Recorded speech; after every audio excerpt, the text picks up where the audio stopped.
नमस्कार, मेरा नाम है शुभम राय और आप देख रहे हैं IDTV इंद्रधनुष।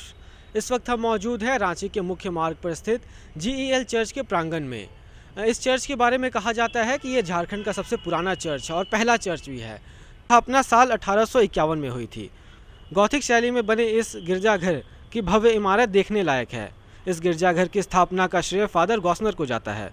कहा जाता है कि GEL चर्च के निर्माण के लिए उन्होंने उस वक्त 13,000 रुपये दान में दिए थे।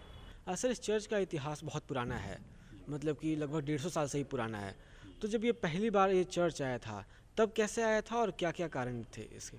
सबसे पहले तो 4 मिशनरी यहाँ बर्मा के लिए निकले थे जर्मनी से, और उसके बाद बहुत ही परेशानी के साथ में कठिनाइयों का सामना करते हुए म्यांमार से सीधे वो लोग बंगाल आए, कलकत्ता आए। उसके बाद फिर बांकुड़ा ज़िला होते हुए यहाँ बहुत सारी कठिनाई हुई, जो कि उस समय गाड़ी घोड़ा कुछ नहीं होता था। तो अपने बैलगाड़ी से यहाँ 4 या 5 महीना उनको बांकुड़ा से और कलकत्ता से यहाँ आने में लगा समय। और उसके बाद में फर्स्ट जब यहाँ पर मॉडरेटर का जो बंगला है उसके बगल में एक बैतसदा हम लोग का ये है प्रेयर टावर है, उसी के पास में वो लोग शरण लिए और तब से वो वहाँ प्रार्थना अभी भी होता है। और बैतसदा प्रेयर और मॉडरेटर बंगला जो वहीं पर है उसी के पास में वो लोग रुके थे। और इस चर्च को बनाने में बहुत सारे सहयोग किया, जबकि ये चर्च 1845 से बनना शुरू हुआ और उसके बाद में जाके ये 1855 में इसका डेडिकेशन हुआ। अच्छा, इस चर्च के बारे में जो सेंट गॉसनर थे उनके बारे में कहा जाता है कि उन्होंने 13,000 रुपये उस समय दिए थे। तो उनका क्या योगदान था और किस तरह से था उसके बारे में? गॉसनर जो फादर गॉसनर हम लोग जिसके मतलब अनुयायी हैं और जो गॉसनर कलीसिया उससे चलता है, उनका सिर्फ वहाँ से ही वो लोग दिए योगदान किया गया जर्मनी से।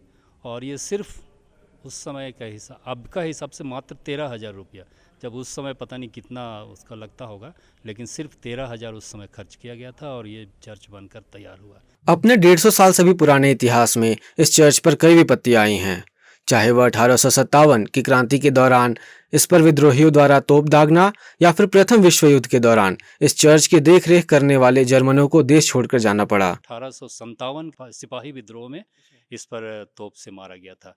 सिपाही विद्रोह उस समय जब हुआ था उसमें, और वो आज भी तोप का गोला फंसा हुआ है, जो कि हमारे चर्च से ऊपर में जाइएगा इस साइड में तो याकूब का परमेश्वर वो लिखा हुआ है, और उसमें आप नज़र दौड़ाइएगा तो देखिएगा वहाँ गोला जैसा आकृति का है, वहाँ फंसा हुआ है अभी भी। प्रथम विश्व युद्ध में जो जर्मन लोग चले गए थे उसके बाद इस चर्च को स्वायत्तता मिल गई थी, तो उस समय कैसे ये सब क्या पूरा ये काल? वही इतिहास हम लोग का चर्च में 1855 में जब ये लोग चलाए, उसके बाद में 1919 में यहाँ से ये लोग जर्मन साहब सब पूरे लौट गए। और ये 2 ऑप्शन हम लोगों को दिया कि या तो आप CNI चर्च जो सेंट पॉल चर्च है उसमें आप शामिल हो जाइए, या तो फिर आप अपने चलाइए। तो इन लोगों ने स्वीकार किया कि हम अपने चलाएंगे इस चर्च को। और उसी समय से ऑटोनोमस हम लोग हर साल मनाते हैं इसका 10 जुलाई को। झारखंड में गॉसनर मिशन की स्थापना 1845 में की गई थी। इस चर्च की नींव जर्मनी से रांची पहुंचे कुछ पादरियों ने 18 नवंबर 1851 में की थी।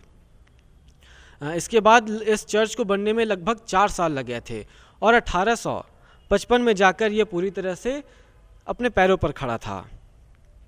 इसके बाद इस चर्च का संस्कार 1855 में हुआ और 24 दिसंबर की रात मसीहियों ने यहाँ प्रार्थना की थी। इसके साथ ही चर्च में एक विशेष जर्मन पाइप बाजा भी है। यह बाजा किसी ने जर्मनी से गिफ्ट के रूप में दिया था। इसे बजाने के लिए चर्च के लोगों को विशेष प्रशिक्षण भी दिया जाता है। ये पाइप ऑर्गन है जो कि डोनेट किया गया है जर्मनी से। जर्मनी के पब्लिक मिलकर हम लोग को यहाँ से डोनेट किया गया है। और यहाँ पर करीब इससे पहले भी और भी ऑर्गन थे, पाइप ऑर्गन, लेकिन वो सब कुछ गड़बड़ हो गया, तो फिर से ये लोग नया हम लोगों को दिया गया है। अच्छा, इसकी विशेषता क्या है, कैसे इसको बजाते हैं? विशेषता ये 2 पार्ट में है। एक इधर आपका कीबोर्ड टाइप जैसा होता है जो कि ऑर्गन है मेन, और इसका जो आवाज़ आता है पूरा इसमें से। इसमें तरह तरह की आवाज़ है, कोई छोटा पाइप देख रहे हैं, बड़ा पाइप देख रहे हैं, बीच में भीतर में इतना पतला पतला पाइप भी है। हर एक पाइप में अलग अलग आवाज़ है। अच्छा, तो ये मिलकर पूरा सुर इसमें से निकलता है। तो इसको तो सिखाने के लिए अलग ट्रेनिंग दिया जाता है? हाँ, हमारा एक म्यूजिशियन है जो कि जर्मनी जाके सीखा है और वहाँ यही बजाता है उसको। तो ये काफ़ी लंबे से लग रहा है कि बंद है, तो अभी इस्तेमाल में नहीं है? नहीं होता है, अभी कुछ अनट्यून हो गया है, तो इसको ट्यूनिंग के लिए हमेशा मतलब साल में यहाँ का जो मॉइस्चर और ये जो वातावरण है उसके लायक थोड़ा सा इसमें कुछ कुछ दिक्कत हो जाती है। तो इसको अभी परम क्रिसमस है उसमें बजेगा ये। क्रिसमस में बजाया जाएगा हाँ, इसे? क्रिसमस में ये तो बजाया। ये भी जर्मनी से ही आया है? जी, जर्मनी से आया, पार्ट पार्ट पूरा आया था, ये असम्बल होके यहाँ लगा है। नियर अबाउट 1 करोड़ यहाँ का मनी उतना का है ये। एक जो घंटी रखा हुआ है, बेल है, ये जर्मनी से एज अ गिफ्ट आया था। उसकी विशेषता बताइए, क्योंकि जो टूरिस्ट हैं या फिर जो लोग हैं उनमें बहुत आकर्षण का केंद्र बना रहता है ये।